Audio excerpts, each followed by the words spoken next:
The silence in my kitchen usually felt like a luxury, a hard-earned reward for a life constructed with surgical precision. It was the sound of a world well-ordered, of a marriage that had matured like a fine, expensive vintage into something stable, prestigious, and entirely predictable. I was swirling a glass of chilled Chardonnay, the condensation slick against my palm, as I watched the sunset bleed a violent crimson over the manicured emerald lawn of our 6-acre estate. I was waiting for Julian to return from another one of his late-night closings at the downtown firm. We had been married for 22 years. 22 years of building an empire, of attending silent galas where we were the it couple, and of navigating the quiet, unspoken grief that lived in the 5 empty bedrooms of our mansion. In our world, appearance was the only currency that never devalued. We were the Sterlings.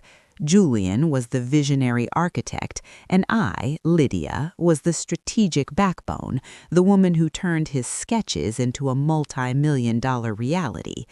But behind the tall mahogany doors and the imported Italian marble, there was a void I had been taught to carry as my own personal cross. Then the phone rang. The caller ID was unknown, a string of digits that didn't belong to our social circle. Usually I would let it drift to voicemail, but something about the persistent, rhythmic vibration against the cold marble countertop felt aggressive, almost sentient.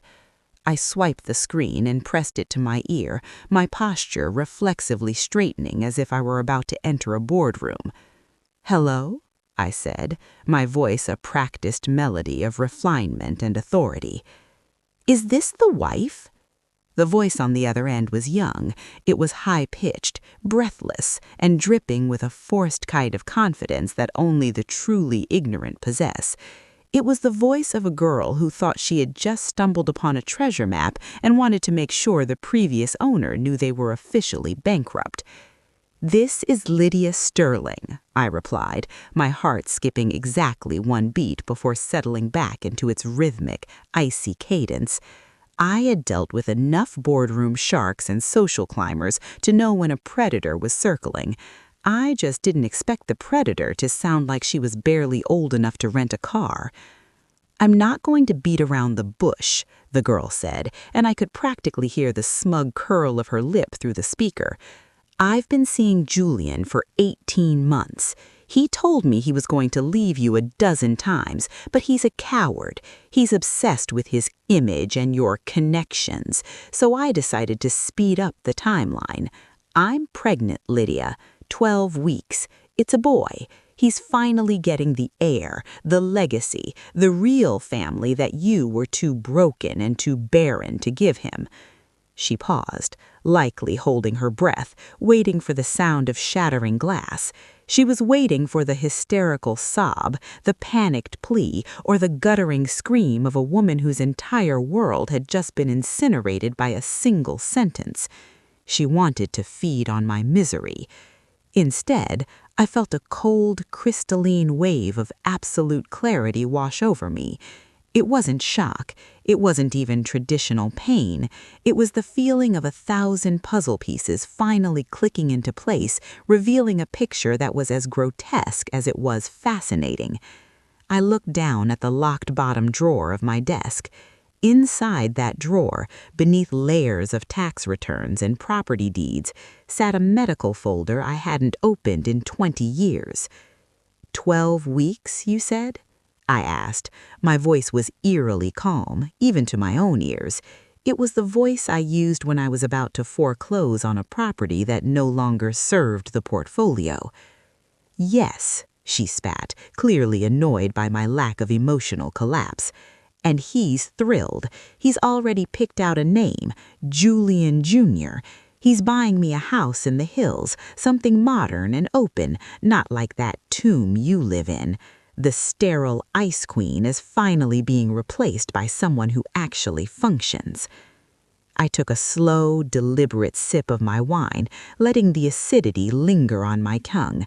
The irony was so thick, so heavy, that I could almost feel it filling the room like smoke. "That's wonderful news, dear," I said, my tone shifting into something almost maternal, yet razor sharp.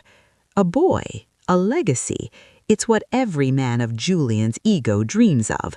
But there is one very small, very scientific detail my husband seems to have omitted during your 18 months of intensive research." "What's that?" she snapped, her confidence wavering for the first time. "I'm not the sterile one," I whispered, the words feeling like a liberation. "I've known for 20 years that Julian is the one who can't father children. A childhood bout of mumps that turned into a permanent biological dead end. I have the original lab results, the ones he tried to burn, tucked away right here. So I have to wonder, Chloe, I assume your name is something like Chloe, whose baby are you actually carrying? Because unless a miracle occurred in that hotel room, you aren't carrying a Sterling. You're carrying a liability." The silence on the other end was sudden and deafening. I didn't wait for her to stammer a response. I didn't give her the satisfaction of hearing me hang up. I simply moved my thumb and ended the call, placing the phone on the marble with a soft clack. I stood there for a long time as the sky turned from red to a deep, bruising purple. For 20 years, I had walked with a slight slouch of invisible shame. I had endured the pitying looks from his aristocratic mother on Thanksgiving. I had spent a small fortune on holistic treatments, expensive shamans, and agonizing fertility drugs that turned my moods into a roller coaster of hormones, all because Julian had looked me in the eye when I was 25 and told me the doctor said it was my fault. He had forged the papers. I realized that now. He had protected his fragile narcissistic ego by systematically destroying my spirit. He wanted the world to see him as the noble, long-suffering husband tied to a barren woman, a tragic figure of loyalty, rather than a man who couldn't reproduce. The heavy thud of the front door echoed through the foyer. The sound of his designer loafers on the hardwood, the rhythmic beat of a man who thought he was the king of his castle, signaled his arrival. "Lydia, I'm home." His voice was smooth, warm, the voice of a man who believed he was in total control of every narrative. I didn't answer. I stayed in the kitchen, framed by the shadows, waiting for him to walk into the light. The war hadn't just begun. It had been settled 20 years ago. He just didn't know yet that I was finally ready to collect the debt. Julian stepped into the kitchen, the soft glow of the under-cabinet lighting catching the sharp lines of his face.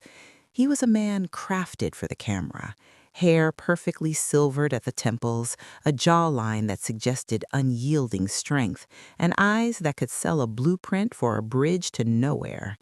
He was loosening his silk tie, his movements fluid and relaxed, the universal body language of a man who believed his secrets were buried under layers of impenetrable concrete.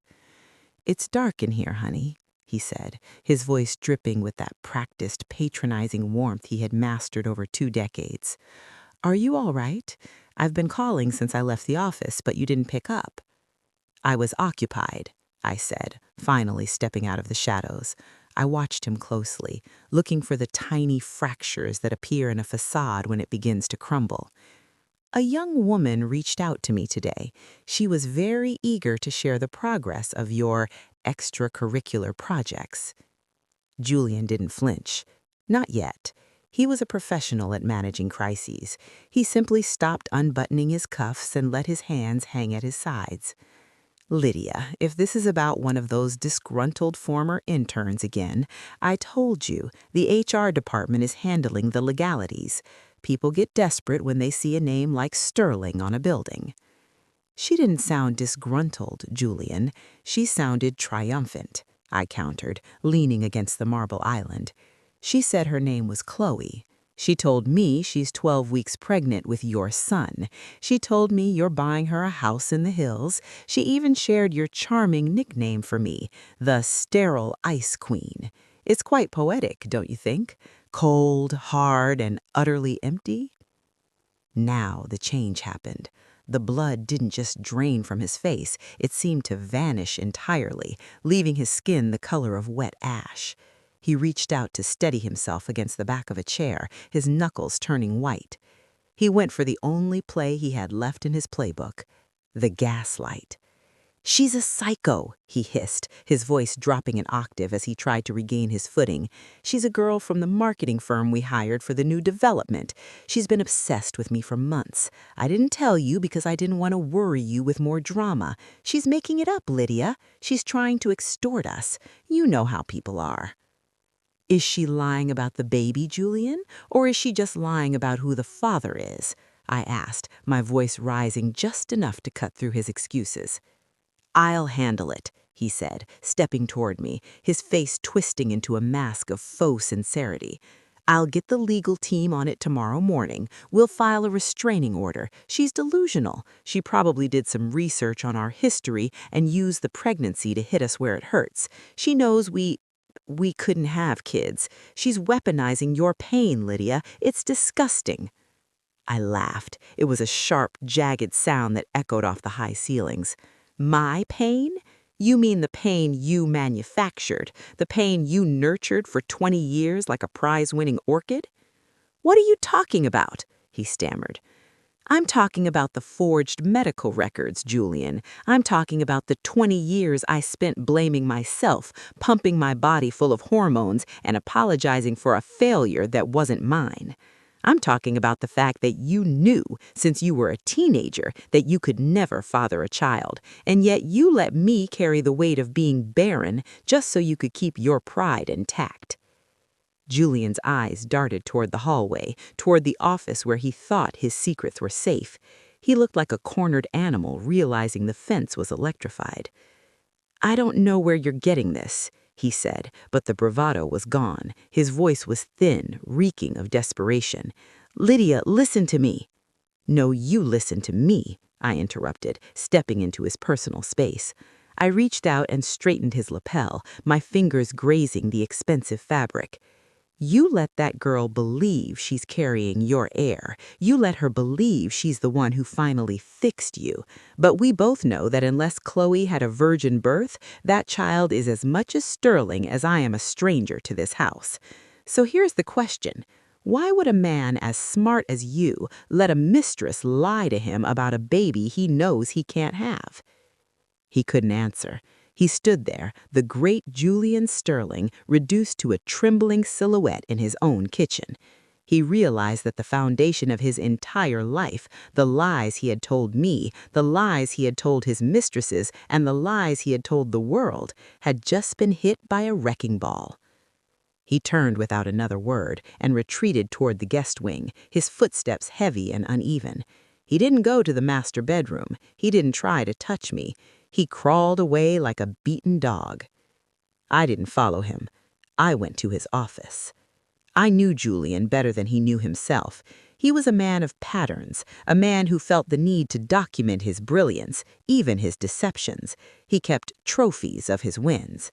I sat in his high-back leather chair, the scent of expensive tobacco and cedar wood clinging to the air, and I began to dig through the digital fortress he thought was impenetrable. It took hours. I worked through the night, the blue light of the monitor reflecting in my eyes. I found the hidden files, the encrypted partitions, and the paper trails he had tried so hard to obscure. He wasn't just a cheater. He was a serial emotional predator. He had a specific type, young, ambitious, slightly naive women who worked in fields related to his, and he had a specific script. He would tell them he was trapped in a loveless marriage with a cold, infertile wife. He would tell them he desperately wanted a family. He would convince them to stop using protection, fueling their belief that they were the special one who would provide his legacy. And when they inevitably became pregnant by someone else, or when they realized he was playing them, he had a settlement protocol. I found payments to 4 different women over the last decade, 1 in Chicago, 2 in New York, and 1 in London. Each payment was disguised as a consultancy fee or a legal settlement from a shell company. He was buying their silence, paying them to disappear with their children so he could maintain the image of the tragic, childless visionary. But as I delved deeper into the financial records, the rage I felt shifted into something even more dangerous, a cold, calculating resolve. Julian hadn't just been lying about his fertility, he had been stealing from me. For 5 years, he had been siphoning funds from our joint investment accounts into a private offshore trust in the Cayman Islands. It wasn't just pocket change, it was nearly $6 million, money that belonged to the Sterling Group, money that was, by legal definition, half mine. And then I saw the final piece of his architecture of betrayal. There was a folder labeled Exit Strategy. Inside was a draft for a divorce filing. He wasn't just planning to leave me for Chloe, he was planning to destroy me. He had been carefully planting evidence, forging my digital signature on questionable transactions, making it look like I was the one embezzling from the firm. He was going to frame me, take the remaining assets, and move to his house in the hills with his fake heir, leaving me to face a grand jury. He hadn't just betrayed our bed, he was attempting to erase my life. I leaned back in the chair, my eyes burning but my mind sharper than it had ever been. He thought he was playing a game of chess against an opponent who didn't know the rules. He forgot that I was the one who written the charter for the Sterling Group. I knew every loophole, every back door, and every secret passage in our financial empire. I pulled out a clean, encrypted drive and began to mirror his entire system. Every forged signature, every payment to his settlement girls, every penny stolen from our accounts, and the original medical report he thought he had destroyed. By the time the sun began to peek over the horizon, casting long, pale shadows across the office, I had the ammunition I needed to bury him. But I knew I couldn't move yet. If I struck now, he would trigger his exit strategy and the frame-up would begin. I had to play the part. I had to be the sterile ice queen for just a little longer while I dismantled his world from the inside out. I would show him that while he was busy designing buildings, I was busy designing his downfall. The morning light was unforgiving. It spilled across the marble floors of our kitchen, highlighting every speck of dust that the cleaners had missed, much like the way the truth was now highlighting every crack in my 22-year marriage. I stood at the stove, the smell of expensive coffee and organic eggs filling the air. To any outsider looking through the window, I was the picture of the devoted socialite wife preparing a meal for her hard-working husband. But beneath the silk of my robe, my skin felt like it was humming with a high-voltage current. When Julian walked into the kitchen, he looked like a man who had aged a decade in a single night. His eyes were bloodshot, his skin sallow, and the usual air of effortless arrogance that surrounded him had been replaced by a frantic, vibrating tension. He stopped at the threshold, watching me, his hands shoved deep into the pockets of his cashmere robe. He was waiting for the explosion. He was waiting for the lawyers, the screaming, and the suitcases. "Good morning," I said, my voice as smooth and cool as the polished stone counters. I didn't turn around. I kept my focus on the omelet I was folding with surgical precision.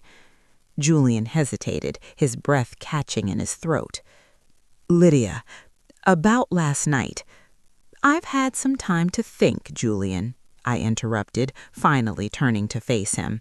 I wore a mask of weary resignation, the look of a woman who was too tired to fight anymore. "And I think I was overreacting. We've built a massive life together, a legacy. I don't want to see it all go up in flames over a momentary lapse in judgment and a girl who was clearly trying to climb a social ladder." The relief that washed over his face was almost pathetic. He practically sagged against the doorframe, his shoulders dropping 2 inches. He fell for it instantly. Narcissists always do. They are so convinced of their own value that they find it perfectly logical that you would forgive the unforgivable just to keep them. I knew you were the woman I married for a reason, he breathed, stepping toward me with a look of desperate gratitude. She's nothing, Lydia. I swear to you. I was weak.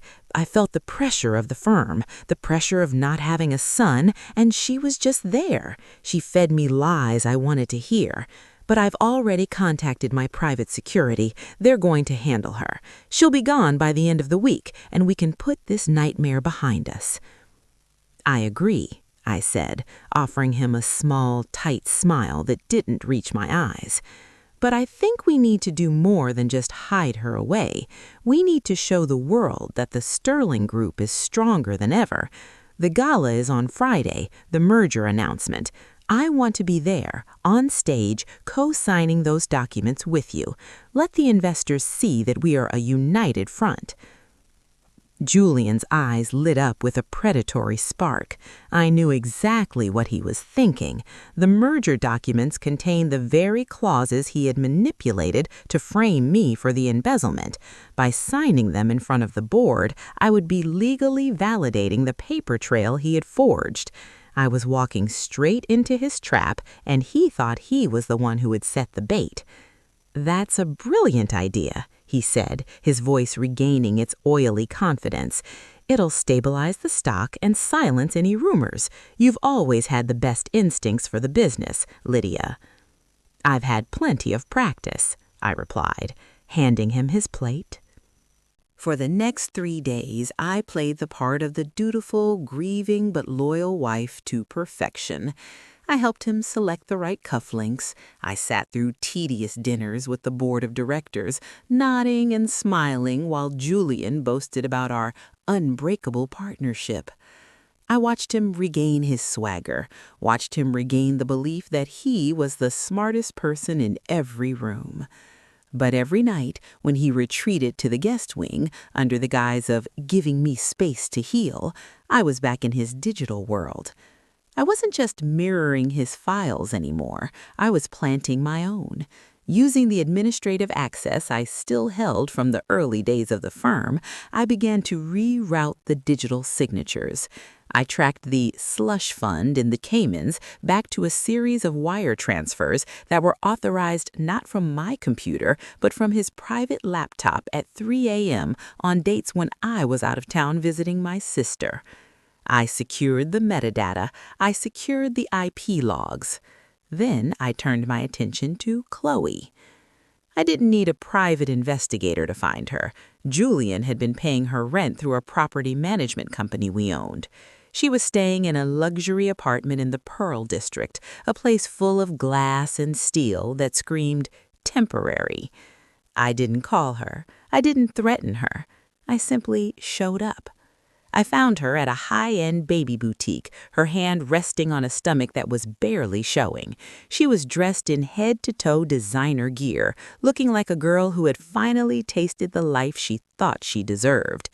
When she saw me standing near a rack of cashmere baby blankets, her face went from smug to terrified in half a second. "You?" she gasped, stepping back. "Julian said you were handled. He said you were staying out of it." "Julian says a lot of things, Chloe," I said, walking toward her with the predatory grace of a woman who had nothing left to lose. "He tells you he loves you. He tells you he's leaving me. He tells you that baby is a Sterling heir. But let's look at the facts, shall we?" I pulled a manila envelope from my purse and held it out. "These are the payments Julian made to a woman named Maria in 2018 and a woman named Elena in 2021. Both of them were pregnant with his heir. Both of them received a one-time payment of $500,000 and a non-disclosure agreement that would ruin them if they ever spoke his name again. Do you know where those children are now, Chloe?" She grabbed the edge of a display table. Her eyes darted toward the door. "He wouldn't. He told me I was different." "You aren't different. You're just the latest model," I said. "And here is the most important part. Julian is sterile. He has been since he was 19 years old. So while he's enjoying the fantasy of being a father, we both know that once that baby is born and his lawyers demand a DNA test, which they will to protect the Sterling bloodline, you will be sued for fraud. You'll lose the house, the clothes, and you'll likely end up in a courtroom while he plays the victim of a scheming mistress. The girl's bravado crumbled. She wasn't a villain. She was just a pawn who thought she was a queen. She began to shake, her eyes filling with tears. "I didn't know. He promised me." "He promises everyone the world because he doesn't own a single acre of it that I don't have a claim to," I said. "Now you have two choices. You can wait for him to throw you to the wolves on Friday night, which is when he plans to announce our renewed commitment and serve you with a cease and desist, or you can help me. You help me and I'll make sure you have a trust fund that actually exists. I'll make sure you and that baby have a life far away from here, where Julian Sterling can never touch you." "What do you want me to do?" she whispered. "I want you to give me the one thing Julian thinks he's already deleted. I want the recordings of the nights he spent in that apartment, bragging about how he was going to frame his wife and take over the firm. I know you recorded him, Chloe. Girls like you always keep insurance." She looked at me for a long, silent minute. Then she reached into her designer bag and pulled out a small, silver voice recorder. "I have 3 months' worth," she said. I took the recorder, the metal cold against my palm. "Smart girl. Now go home, pack your bags, don't answer his calls. Friday night, the world is going to change." I walked out of the boutique, the air outside feeling crisp and clean. The masquerade was almost over. Julian thought he was preparing for a merger. I was preparing for an execution. And the beauty of it was, he was the one who had provided the stage. As I drove home, I glanced at the silver recorder on the passenger seat. Julian had spent 20 years making me believe I was empty. He had used my supposed barrenness as the soil to grow his garden of lies. He thought he had designed a perfect exit, a way to move into a new life while I rotted in his cell for crimes he committed. But a building is only as strong as its foundation, and Julian's foundation was built on the vanity of a man who couldn't accept his own nature. On Friday, I wasn't just going to sign a merger. I was going to tear down the entire Sterling legacy, and I was going to make sure when it fell directly on him. The 48 hours leading up to the gala were a masterclass in psychological warfare, though Julian was too blinded by his own reflection to realize he was the target. He moved through the house with a renewed sense of vigor, a spring in his step that nauseated me. He was the great Julian Sterling again, the man who had cheated biological fate and legal consequences. He spent hours in his dressing room, preening in front of a 3-way mirror, checking the fit of his bespoke tuxedo. To him, the upcoming gala wasn't just a business event, it was his coronation. "You're quiet, Lydia," he said on Thursday evening, pausing as he adjusted his platinum cufflinks. He looked at me through the mirror, his eyes narrowing slightly. "Still feeling the weight of it all? Don't worry, after tomorrow the transition begins. We'll take that trip to the Amalfi Coast I promised. Just us, a fresh start." "A fresh start," I echoed, my voice flat and drained of color. "That sounds exactly like what we deserve, Julian." He smiled, that sharp, gleaming smile that had once made me feel like the luckiest woman in the world. Now it just looked like the bared teeth of a predator. He walked over and kissed the top of my head, a gesture so dismissive and patronizing it took every ounce of my willpower not to recoil. As soon as he left for a final prep meeting with his legal team, I went to work.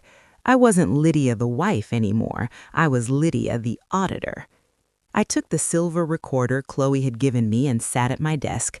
I put on my headphones and pressed play.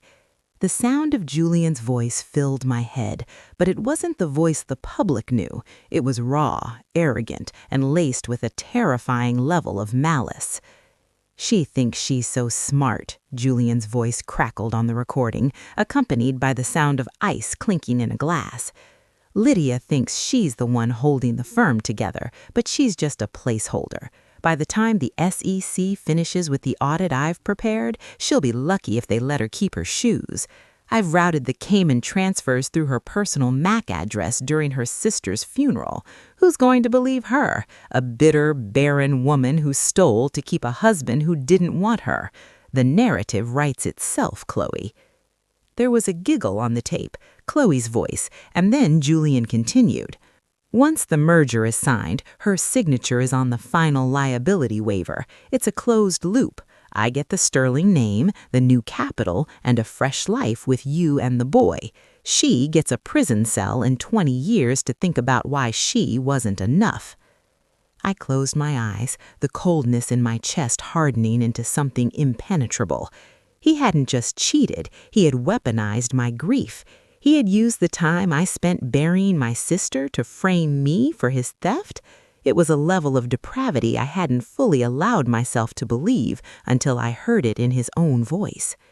I spent the next 6 hours meticulously editing the audio. I didn't want the parts where they were intimate. I wanted the parts where he confessed. I wanted the parts where he admitted to the forgery, the offshore accounts, and the systematic dismantling of my reputation. Then I reached out to my final ally. I didn't call a lawyer, I called Marcus Thorne. Marcus was Julian's biggest rival, a man Julian had spent a decade trying to bankrupt. More importantly, Marcus owned the largest media conglomerate in the tri-state area. We met in a dimly lit corner of a library bar downtown, far from the prying eyes of the social set. Marcus looked at me with a mix of surprise and wary respect. "Lydia," he said, leaning back in his leather chair, "does the Sterling Group want something from me?" "The Sterling Group wants nothing from you, Marcus," I said, sliding an encrypted USB drive across the table. "But I want to offer you the exclusive of the century. Tomorrow night, Julian is going to stand on a stage and announce a merger that is built on a foundation of fraud, embezzlement, and a frame-up that would make a noir novelist blush." Marcus picked up the drive, turning it in his hands. "And why are you giving this to me? You're the co-founder. If the ship sinks, you go down with it." The 48 hours leading up to the gala were a masterclass in psychological warfare, though Julian was too blinded by his own reflection to realize he was the target. He moved through the house with a renewed sense of vigor, a spring in his step that nauseated me. He was the great Julian Sterling again, the man who had cheated biological fate and legal consequences.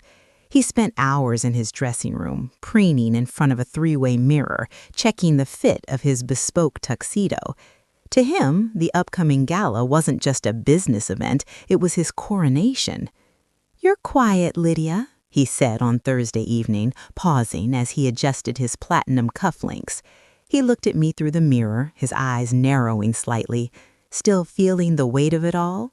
Don't worry, after tomorrow the transition begins. We'll take that trip to the Amalfi Coast I promised. Just us, a fresh start." "A fresh start," I echoed, my voice flat and drained of color. "That sounds exactly like what we deserve, Julian."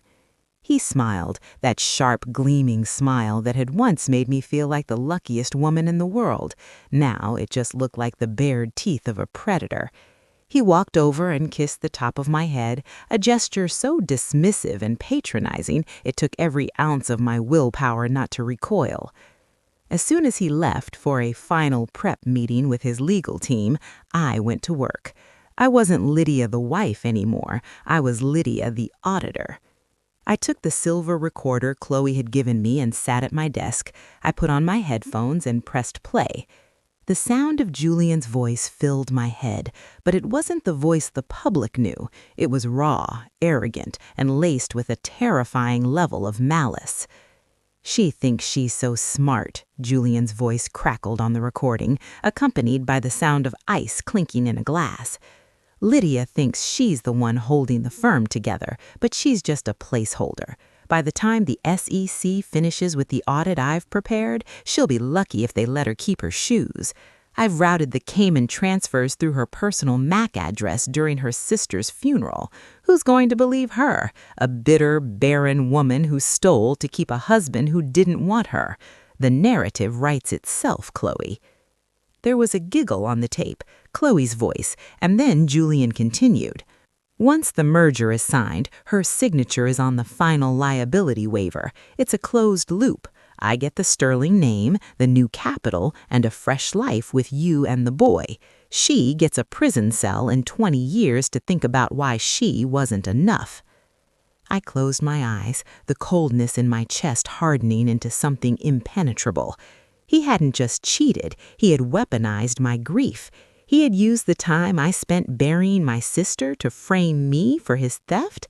It was a level of depravity I hadn't fully allowed myself to believe until I heard it in his own voice. I spent the next 6 hours meticulously editing the audio. I didn't want the parts where they were intimate. I wanted the parts where he confessed. I wanted the parts where he admitted to the forgery, the offshore accounts, and the systematic dismantling of my reputation. Then I reached out to my final ally. I didn't call a lawyer, I called Marcus Thorne. Marcus was Julian's biggest rival, a man Julian had spent a decade trying to bankrupt. More importantly, Marcus owned the largest media conglomerate in the tri-state area. We met in a dimly lit corner of a library bar downtown, far from the prying eyes of the social set. Marcus looked at me with a mix of surprise and wary respect. "Lydia," he said, leaning back in his leather chair, "does the Sterling Group want something from me?" "The Sterling Group wants nothing from you, Marcus," I said, sliding an encrypted USB drive across the table. "But I want to offer you the exclusive of the century.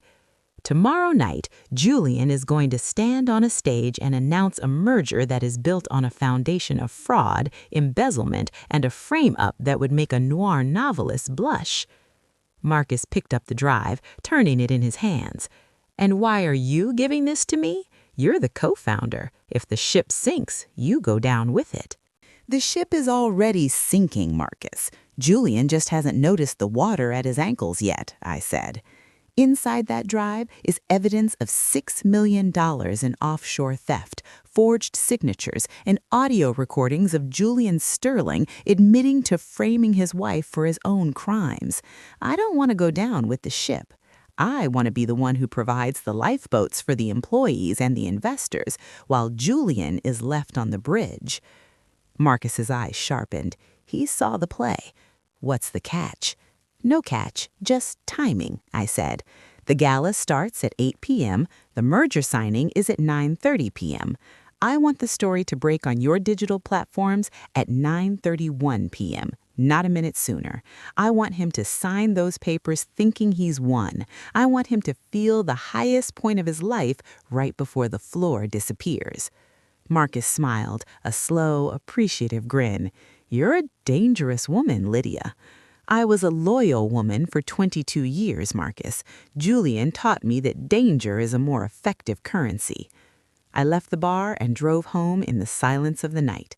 My plan was in motion. The SEC whistleblower report had already been filed anonymously.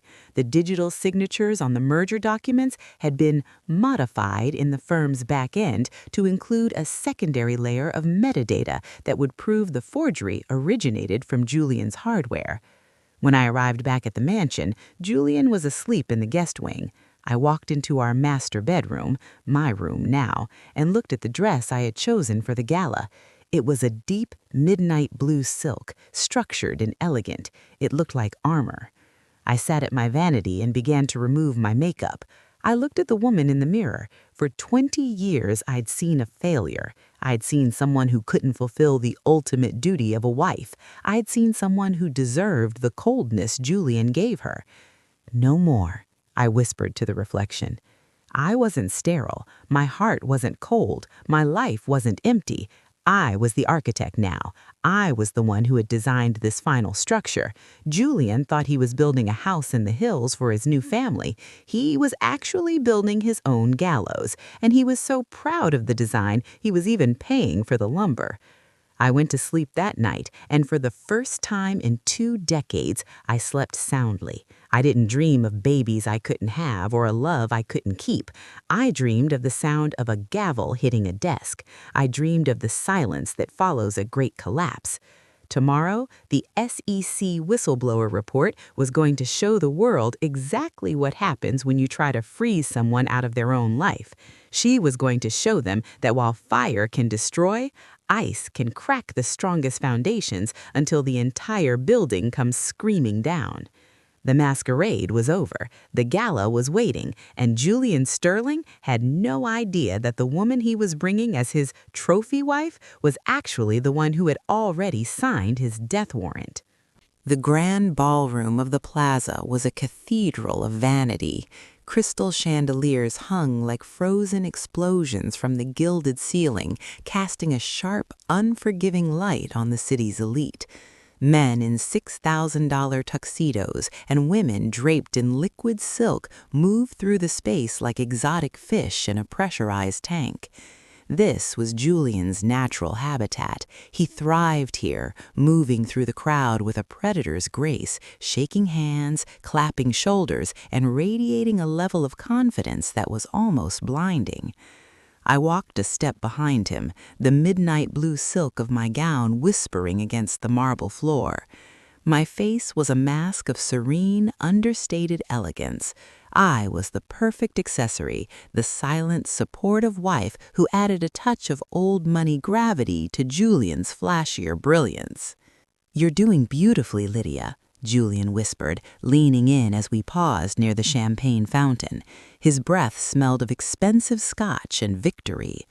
"Look at them. They're practically drooling over the merger. By midnight, we'll be the largest architectural firm on the eastern seaboard, and then we can finally shed the dead weight." "The dead weight," I repeated, my voice a soft, rhythmic echo. "It's important to know exactly what to discard, Julian. Accuracy is everything in a final build." He squeezed my arm, a gesture he meant to be affectionate but felt like a brand. "Exactly. That's my girl." I watched him walk away to corner a major investor, his laughter booming across the room. I felt a strange sense of detachment, as if I were watching a movie of my own life. I checked my watch, 9:10 p.m., 20 minutes until the signing, 21 minutes until a world ended. I felt a presence beside me. I didn't have to look to know who it was. "You look like a woman waiting for a storm to break," Marcus Thorne said, his voice a low rumble. He wasn't wearing a tuxedo. He wore a dark charcoal suit that stood out in the sea of black ties, a deliberate act of defiance. "The forecast is quite severe, Marcus," I replied, staring straight ahead. "Are your servers ready?" "My lead editors are sitting in a dark room with their fingers on the publish button. The second those papers are signed, every digital subscriber we have gets a notification. The audio file is the lead.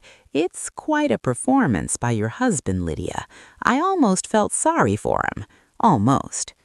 "Don't. He didn't feel sorry for the 20 years he stole from me. He didn't feel sorry for the women he paid to disappear. He doesn't even feel sorry for the girl he's lying to right now." "To the Ice Queen," Marcus whispered, subtly raising his glass toward me before disappearing back into the crowd.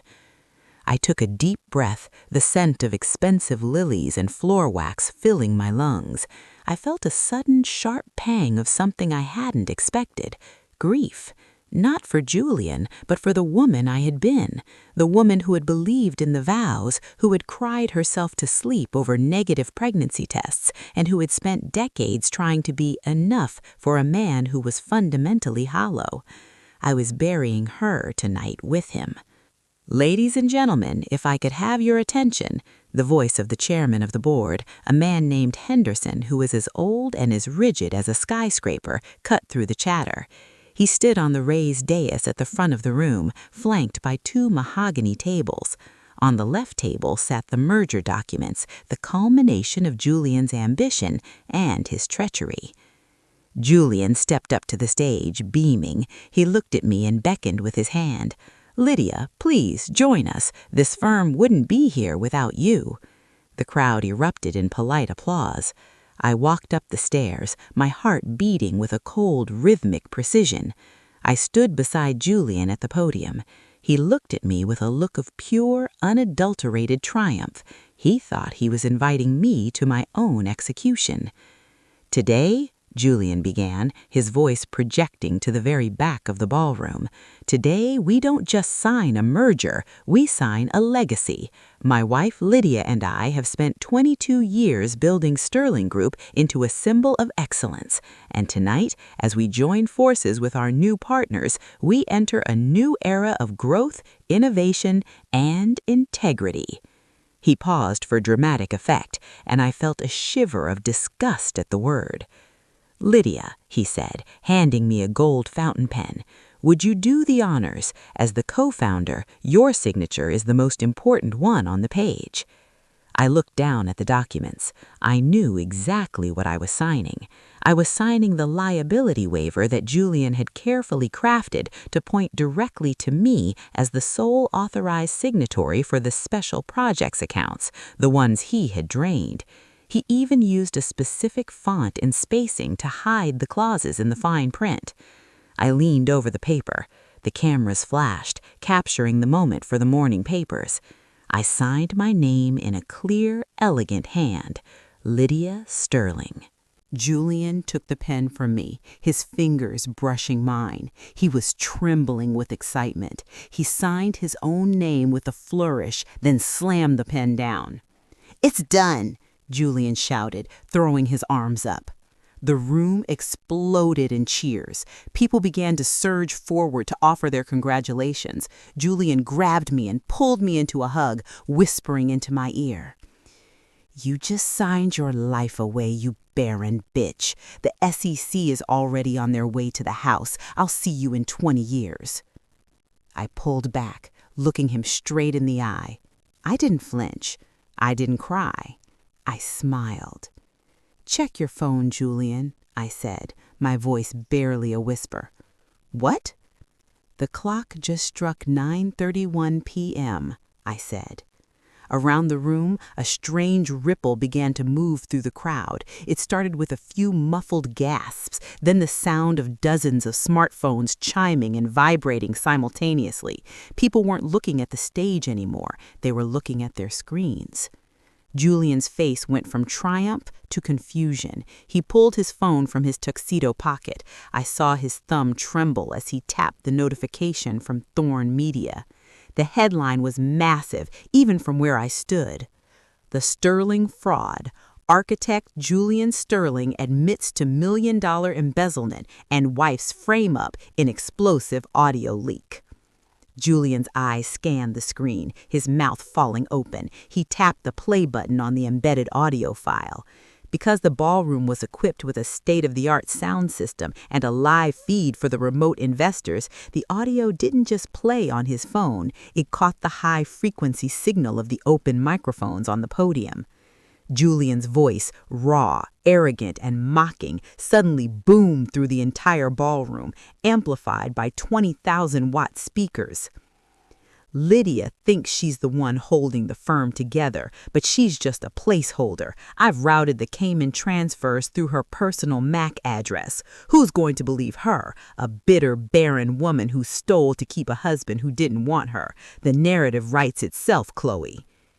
The silence that followed was more violent than a scream. 500 of the most powerful people in the city stood frozen, staring at the man on the stage. Julian looked like he had been struck by lightning. He looked at the chairman, he looked at the board members, he looked at me. "This is a lie," Julian screamed, his voice cracking. "It's a deep fake. Lydia, tell them it's a fake." "It's not a fake, Julian," I said, my voice projecting clearly through the same microphones. "It's the truth you told your mistress while you were planning to steal $6 million from our investors and send me to prison for your crimes. And as for the SEC, You were right. They are on their way, but they're not going to the house. They're coming here. I filed the whistleblower report 3 days ago, along with the IP logs from your laptop." The ballroom doors at the back swung open with a heavy thud. 4 men in dark suits, led by a woman with a federal badge pinned to her lapel, marched down the center aisle. The chairman of the board stepped back from Julian as if he were radioactive. "Julian Sterling, you are relieved of your duties effective immediately. Security, escort him from the dais." "No!" Julian lunged for me, his hands reaching for my neck, his face twisted into a mask of pure, unadulterated hatred. He never finished the sentence. 2 of the federal agents tackled him to the floor before he could touch me. The sound of his body hitting the stage was a dull, satisfying thud. The handcuffs clicked into place with a finality that echoed through the silent room. I stood over him, looking down at the man I had loved for half my life. He looked small. He looked pathetic. He looked like the hollow structure he had always been. "I'm not empty, Julian," I said, loud enough for everyone to hear. "I'm finally full of myself, not you." As they led him away in front of the flashing cameras of the very press he had tried to court, the crowd parted like the Red Sea. I stood on that stage alone, the midnight blue silk of my dress shimmering under the chandeliers. I looked at the merger documents. I picked them up and slowly, deliberately tore them in half. "The merger is canceled," I announced to the room. "The audit begins tonight, and the Sterling Group is under new management." I walked down the stairs, my head held high. I didn't look back at Julian as he was dragged toward the service exit. I walked straight to the front doors, through the sea of stunned faces and whispering voices. I stepped out onto the sidewalk, the cold night air of the city hitting my face like a benediction. I looked up at the stars, obscured by the city lights, and for the first time in 20 years, I took a breath that didn't feel like an apology. The sterile Ice Queen had burned the house down, and from the ashes I could finally see the horizon. The night air was a cold, sharp blade, cutting through the adrenaline that had sustained me for the last 3 hours. I stood on the sidewalk outside the plaza, watching the red and blue lights of the federal vehicles fade into the distance, taking Julian and his shattered legacy with them. For the first time in 22 years, my name, Sterling, didn't feel like a heavy, gilded shackle. It felt like a clean, sharp instrument. I didn't go home to the mansion. That house was no longer a home. It was a crime scene, a mausoleum of 20 years of gaslighting and expensive lies. Instead, I checked into a quiet boutique hotel under my maiden name, Lydia Vance. I woke up at 6 a.m. the next morning to a world in chaos. My phone was a glowing ember of notifications. The news cycle was a relentless tide of my own face and Julian's disgraced image. Headlines screamed across every major outlet. The Sterling sting, architect of deceit, the Ice Queen melts the empire. I sat by the window, sipping a coffee that actually had flavor for the first time in a decade, and opened my laptop. It was time for the second phase of the demolition. Julian was in a holding cell, but his lawyers, a team of high-priced sharks he'd kept on retainer for years, were already moving. They were issuing statements about maliciously edited audio, digital forgery, and a scorned wife's desperate attempt at a hostile takeover. They were trying to pivot the narrative back to my supposed instability. They didn't know I had the keys to the vault. By 9 a.m., I was sitting in the high-rise office of the Sterling Group. The atmosphere was electric with fear. Employees were huddled in small groups, whispering, their eyes red from a night of uncertainty. I walked through the glass-walled corridors, my heels clicking a rhythm of absolute authority. I didn't head to my office. I went straight to the main boardroom. The board of directors was already there. They looked like men who had been through a plane crash, haggard, terrified, and looking for someone to blame. "Lydia, thank God," Henderson, the chairman, said as I walked in. He stood up, his hands trembling. "This is a catastrophe. The investors are pulling out. The banks are freezing our credit lines. We need to issue a retraction. We need to say the audio was a prank. Sit down, Henderson." My voice wasn't loud, but it had the weight of a falling anvil. He sat. "There will be no retraction," I said, placing my laptop on the mahogany table. "The audio is authentic, the embezzlement is real, and the person who facilitated it is currently being processed by the FBI. If you want to save this firm, you will stop trying to protect a ghost and start looking at the reality of your own positions." "Our positions?" Another board member, a man named Miller, barked. "We didn't know anything about this. We're victims here, too." "You're not victims, Miller. You're accomplices by negligence," I countered. I turned my laptop screen toward them. This is the exit strategy folder Julian was keeping. In it, I found memos addressed to several of you regarding off-book consultancy fees, payments made to your private accounts in exchange for bypassing the audit committee on the Pearl District development. Julian wasn't just stealing for himself, he was buying your silence. The room went deathly silent. Miller's face turned a deep, sickly shade of purple. "I have the wire transfer records," I continued, my voice cold and surgical. "I have the emails where Julian reminded you of your fiduciary duties while dangling seven-figure bonuses in front of you. If I hand this to the SEC, none of you will ever work in finance or architecture again. Most of you will be joining Julian in a jumpsuit." Henderson cleared his throat, his voice a pathetic squeak. "What do you want, Lydia?" "I want the chairman's seat," I said. "I want Julian's shares surrendered to the firm as restitution for the embezzlement. I want a complete restructuring of the board, effective immediately. Every person who took a consultancy fee resigns by noon today, citing personal reasons. In exchange, I'll keep these specific files out of the public whistleblower report. You'll keep your pensions, but you'll lose your power, and you will never step foot in a Sterling building again." "You can't do that," Miller hissed. "I've already done it," I said. "The documents are prepared. Sign them or I press send on an email to the Department of Justice that is currently sitting in my drafts." It took less than 10 minutes.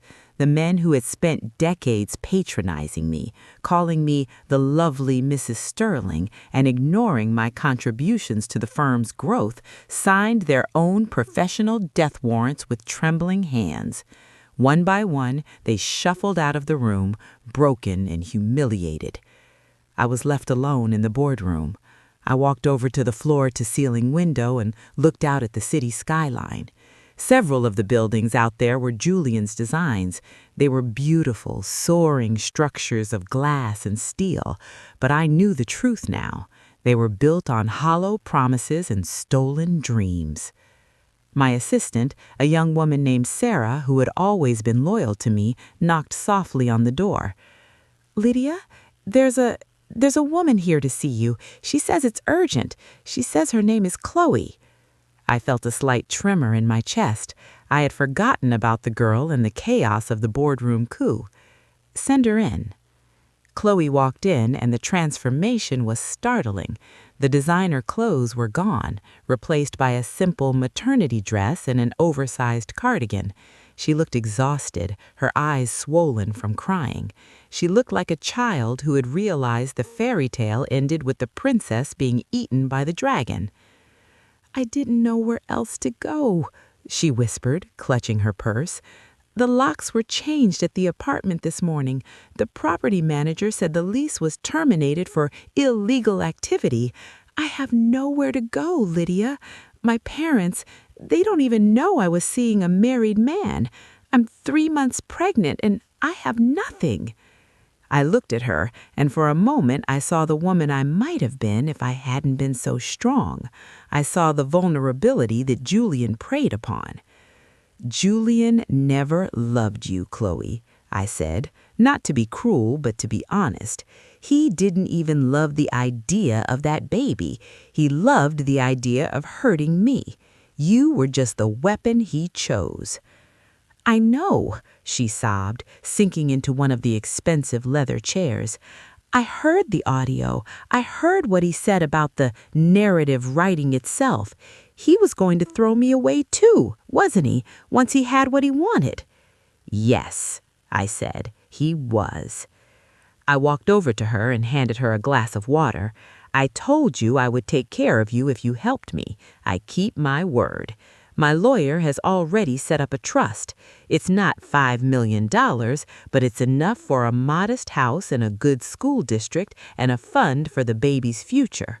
But there is a condition." She looked up, hope and fear warring in her eyes. "Anything." "You undergo a prenatal paternity test today. I need the truth on paper, not for Julian, but for the record.